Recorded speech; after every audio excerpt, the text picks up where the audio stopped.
জাতীয় সংসদ ভবনের দক্ষিণ প্লাজায় এনসিপির মুখপাত্র আসিফ মাহমুদ সজীব ভুঁইয়ার নেতৃত্বে অবস্থান কর্মসূচি, যেখানে মূলত রাষ্ট্রপতিকে অভিশংসনের দাবি সহ জুলাই সনদ বাস্তবায়নের লক্ষ্যে তারা এই অবস্থান নিয়েছেন। আজ ত্রয়োদশ জাতীয় সংসদের প্রথম অধিবেশন শুরু হতে যাচ্ছে এবং এই অধিবেশনেই মূলত জাতীয় জুলাই সনদ ও অন্তর্বর্তীকালীন সরকারের 133টি অধ্যাদেশ নিয়ে উপস্থাপন করা হবে এবং এই নিয়েই প্রথম অধিবেশন শুরু হতে যাচ্ছে। এছাড়া সংসদে স্পিকার ও ডেপুটি স্পিকার সহ আরও গুরুত্বপূর্ণ কিছু সিদ্ধান্ত আজকের এই অধিবেশন শুরু হবে এবং আজকের অধিবেশনে রাষ্ট্রপতি মোহাম্মদ শাহাবুদ্দিনের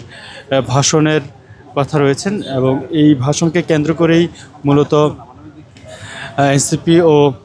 জামাতের মধ্যে আমরা দেখতে পাচ্ছি যে তারা তাদের আপত্তি জানিয়েছেন। বিশেষ করে এনসিপি ইতিমধ্যে আমরা দেখতেই পাচ্ছি যে তারা সংসদ ভবনের দক্ষিণ প্লাজায় অবস্থান নিয়েছেন হাতে প্লেকার্ড নিয়ে। দর্শক আপনাদের জানিয়ে রাখি, সংসদ ভবনকে বিশেষ এলাকা হিসেবে 144 দ্বারা জারি করা হয়েছে এবং এই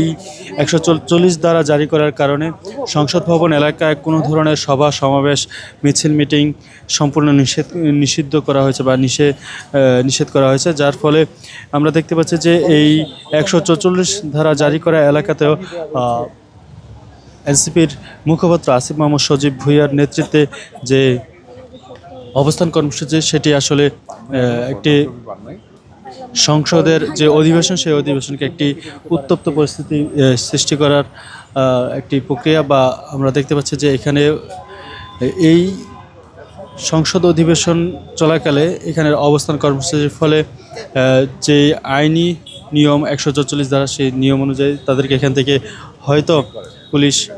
সরে যেতে বাধ্য করতে পারে, এর ফলে একটি উত্তপ্ত পরিস্থিতি সৃষ্টি হতে পারে। তবে আমরা এখানে যেমনটি দেখতে পাচ্ছি যে এনসিপির মুখপাত্র আসিফ মাহমুদ সজীব ভুঁইয়া ও অন্য নেতা সরোয়ার তুষারের সহ আরও এনসিপির নেতৃবৃন্দরা এখানে প্লেকার্ড হাতে নীরবভাবেই তারা এখানে অবস্থান নিয়েছেন। কোনো ধরনের স্লোগান কিংবা মিছিল বা বিক্ষোভের মতো কোনো কার্যক্রম তারা করছে না, শুধুমাত্র প্লেকার্ড হাতে তারা এখানে অবস্থান কর্মসূচি নিয়েছেন। এমনটি দেখতে পাচ্ছি তাদের প্রত্যেকের হাতে যেই প্লেকার্ডগুলো দেখতে পাচ্ছি সেখানে রাষ্ট্রপতিকে অভিশংসনের দাবিতে তারা প্লেকার্ড হাতে দাঁড়িয়ে আছেন। এছাড়া জুলাই গণঅভ্যুত্থানে যে গণহত্যা হয়েছে সেই গণহত্যার বিচারের দাবিতে, এছাড়া সংবিধান সংস্কার পরিষদের শপথ নিয়ে গণভোট অনুযায়ী যে সংস্কার বাস্তবায়ন সেই সংস্কার বাস্তবায়নের দাবি তারা জানাচ্ছেন। এছাড়া জাতীয় জুলাই সনদ হুবহু যেই রয়েছে সেই হুবহু বাস্তবায়নের জন্য তারা দাবি জানাচ্ছেন। যদিও বিএনপি তাদের নোট অফ ডিসেন্টের বা তাদের যে আপত্তি সেই আপত্তি সহ তারা জুলাই সনদ বাস্তবায়নের লক্ষ্যে তারা মত দিয়েছেন বা তারা অভিব্যক্তি প্রকাশ করেছেন। তবে এনসিপি ও জামাতের নেতৃবৃন্দদের বা এনসিপি ও জামাতের দল থেকে আমরা যেমনটি দেখতে পাচ্ছি যে তারা জুলাই সনদকে পূর্ণাঙ্গ বা সম্পূর্ণ জুলাই সনদ হুবহু যা রয়েছে তাই বাস্তবায়নের লক্ষ্যে তারা কথা বলছেন বা তারা দাবি জানাচ্ছেন। তবে এই মুহূর্তে আমরা দেখতে পাচ্ছি যে মূলত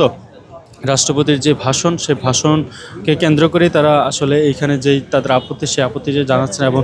একই সাথে জুলাই সনদ বাস্তবায়ন সহ সংবিধান সংস্কার পরিষদের যেই শপথ নিয়ে যেই সংস্কার বাস্তবায়ন সেই সব